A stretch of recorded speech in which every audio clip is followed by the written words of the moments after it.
নমস্কাৰ আজি হৈছে 20 জুলাই শনিবাৰ আজি সন্ধিয়াৰ কেইবাটা গুৰুত্বপূৰ্ণ খবৰ অসমবাসী ৰাইজৰ বাবে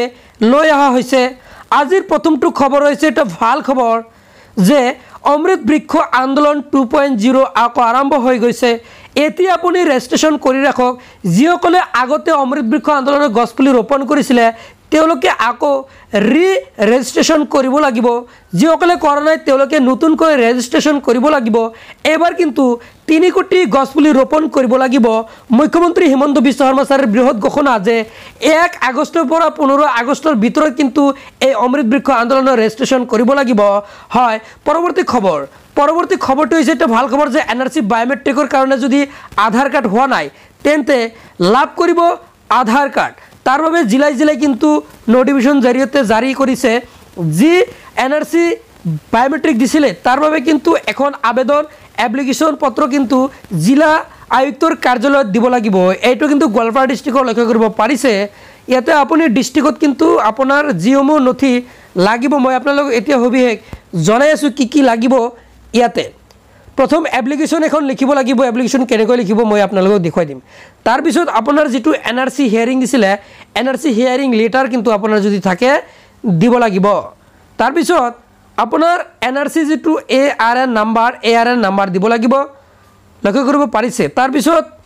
আধাৰ এনৰোলমেন্ট ৰিসিপ্ট অৰ্থাৎ আধাৰ কাৰ্ড বনাওতে যিসমূহ আপুনি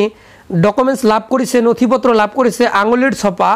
সেইসমূহ কিন্তু আপোনাৰ লাগিব অল লিখিছে তাৰ পিছত স্ট্যাটাস অফ আধাৰ এনৰোলমেন্ট আপোনাৰ যি স্ট্যাটাস ওলাইছে যে আপোনাৰ এনআৰসি বায়োমেট্ৰিকৰ বাবে ইস্যু হৈ আছে আপোনাৰ আধাৰ কাৰ্ড বনাব পৰা নাই তাৰ কিন্তু আপোনাৰ এনৰোলমেন্টখন লাগিব এনআৰসি ফাইনাল লিষ্ট আপোনাৰ এনআৰসিৰ ফাইনাল কিন্তু লিষ্টত নাম থাকিব লাগিব লক্ষ্য কৰিব পাৰিছে make sure your name must be enrolled one draft list অৰ্থাৎ আপোনাৰ কিন্তু নাম কিন্তু থাকিব লাগিব বুলি উল্লেখ কৰিছে ড্ৰাফটত তাৰ পিছত আপোনাৰ আইডেন্টিটি আৰু এড্ৰেছ প্ৰুফৰ কাৰণে যিকোনো এখন লাগিব আপোনাৰ আধাৰ কাৰ্ড বনাৱাৰ বাবে আপোনাৰ ভোটাৰ আইডি বা পেন কাৰ্ড বা পাসপোর্ট লাগিব এতিয়া এপ্লিকেশনখন কেনেকৈ লিখিব লাগিব চাইলক ইয়াতে to the deputy commissioner of আপোনাৰ ডিস্ট্ৰিক্টৰ নাম লিখিব ডেট দিব সাবজেক্ট লিখিব application for NRC biometric Aadhaar card এনেকৈ আপুনি লিখিব মই কিন্তু সম্পূৰ্ণ প্ৰসেস ভিডিওটো যদি আপোনালোকক লাগে মই নিশ্চয় দি ৰাখিছো ডেসক্ৰিপশন বক্সত হেতু চাই কিন্তু আপুনি কৰিব পাৰিব চাওক ইয়াতে সাবজেক্টটো লিখিব তাৰ পিছত ৰেসপেক্টেড স্যাৰ ম্যাডাম কি লিখিব লাগে লক্ষ্য কৰিব পাৰিছে মই আপোনালোকৰ বাবে ভিডিও ডেসক্ৰিপশন বক্সত সেই ভিডিওটো দি ৰাখিম সেই ভিডিওটোৰ জৰিয়তে জানিব পাৰিব হবিহে কিন্তু মই আপোনালোকক পৰৱৰ্তী খবৰটো হৈছে যে আত্মসহায়ক মহিলাসকলৰ ইন্টাৰভিউ আৰম্ভ হৈ গল হঠাৎ ফোন কল যোগে ইন্টাৰভিউ লব আপোনাৰ তাৰ বাবে আপোনালোকে সাৱধানে থাকিব কাৰণ ইন্টাৰভিউ যদি ভালকৈ দিব নোৱাৰে তেন্তে লাভ নকৰে 10000 টকা কিয়নো অসম চৰকাৰে প্ৰথম কিস্তিত 10000 টকা দিব এই 10000 টকাৰে যিসকলে ভালকৈ ব্যৱহাৰ কৰিব আকৌ তেওঁলোকক 25000 টকা দিব হে অতি সাৱধানেৰে ইন্টাৰভিউ দিব লাগিব ইন্টাৰভিউত এইবোৰ প্ৰশ্ন আপোনাক সুধিব পাৰে এক আপুনি অমৃত বৃক্ষৰ গছপুলি কেইডাল কৈ ৰুইছে দুই গছপুলি কেইটা জিয়াই আছেনে তিনি আপোনাৰ লৰা ছোৱালী কেইটা আছে চাৰি আপোনাৰ লৰা ছোৱালী স্কুলত পঢ়ি আছে নে এইবোৰৰ পৰা কিন্তু আপোনাক প্ৰশ্ন সোধা হ'ব যদি আপুনি ভালকৈ উত্তৰ দিব পাৰে তেন্তে আপুনি লাভ কৰিব 10000 টকা আৰু তাৰো কিন্তু অলৰেডি ভেৰিফাই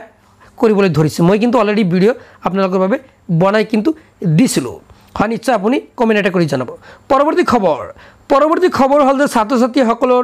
স্কলাৰশ্বিপ আৰম্ভ হৈ গল যেটো এনএসপিৰ অধীনত যি স্কলাৰশ্বিপ হয় নেশনাল স্কলাৰশ্বিপ পৰ্টেল তাৰ জৰিয়তে আপোনালোকে যিসকল ছাত্ৰ ছাত্ৰীয়ে ক্লাছ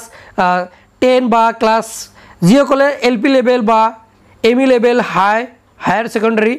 গ্ৰেজুৱেচন সকলে কিন্তু আবেদন কৰিব পাৰিব অৰ্থাৎ প্ৰি মেট্ৰিক আৰু পোষ্ট মেট্ৰিকৰ বাবে কিন্তু আবেদন আৰম্ভ হৈ গৈছে